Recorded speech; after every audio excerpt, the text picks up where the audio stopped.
महाराष्ट्रासह परभणी जिल्ह्यात देखील विविध कंत्राटदार संघटनेने आंदोलन सुरू केले आहे। ऑनलाईन पद्धतीने कंत्राट सुरू असल्यामुळे छोटी मोठी कामं देखील भेटणं अवघड झाली आहेत। सर्व कामं मोठमोठ्या कंपन्या करत असून छोट्या कंत्राटदारांना जायचं कुठं असा प्रश्न त्यांना पडला आहे। तर देखभाल दुरुस्तीचे कामं करून आपलं पोट भागवणाऱ्या कंत्राटदारांनी जगायचं कसं या विवंचितेतून ऑफलाईन पद्धतीने कंत्राट टेंडर काढावे यासाठी कंत्राटदारांनी हे आंदोलन सुरू केले आहे। जायकवाडी पाटबंधारे विभाग क्रमांक 2 या ठिकाणी या कार्यालयाच्या समोर आज 27/10/2025 रोजी आम्ही सर्व 51 उपोषणकर्ते या ठिकाणी काम मिळण्यासाठी गेले 3 वर्ष झालं सतत प्रयत्न करत आहोत।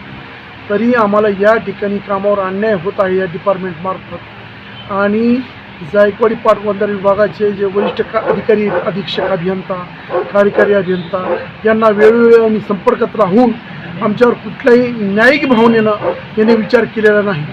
आजच्या घडीला आमच्यावर उपासमारीची वेळ आहे।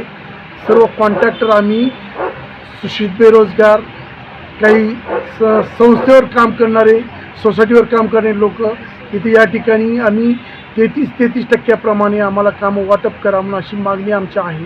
त्या अनुषंगाने आमची मागणी कुठलीच मान्य होत नाही आणि वरिष्ठ कार्यालयाचे या गोष्टीवर काही कुठलाच गांभीर्याने विचार करत नाहीत। त्या अनुषंगाने आम्ही या जायकवाडी पाटबंधारे विभागाच्या समोर उपोषणास बसलो आहोत। उपोषणाचा पहिला दिवस आहे।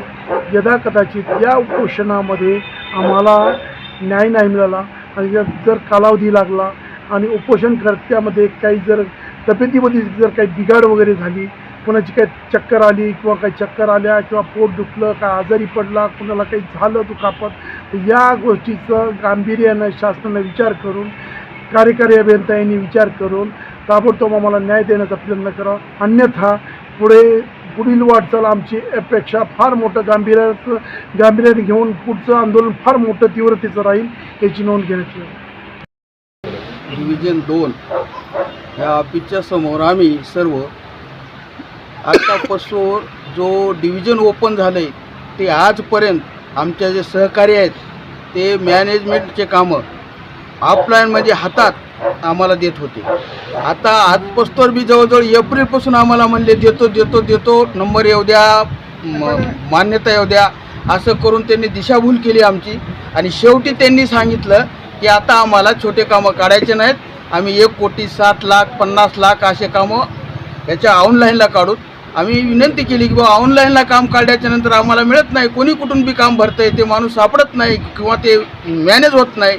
तुम्ही आम्हाला आत्तापासून जे देत आला, सोसायटीच्या पत्रावर असेल किंवा असं देत असतात छोटे मोठे कामं करणाऱ्या लोकांना, मॅनेजमेंटचे कामं आहेत, रिपेअरचे कामं आहेत, तुम्ही द्या, तर देत नाही। त्याच्या निषेधार्थ आम्ही सर्व लोक अमरून उपोषणाकरता उठलो। आमची मागणी पूर्ण झाल्याशिवाय आम्ही उठणार नाहीत, ही आमची रास्त मागणी।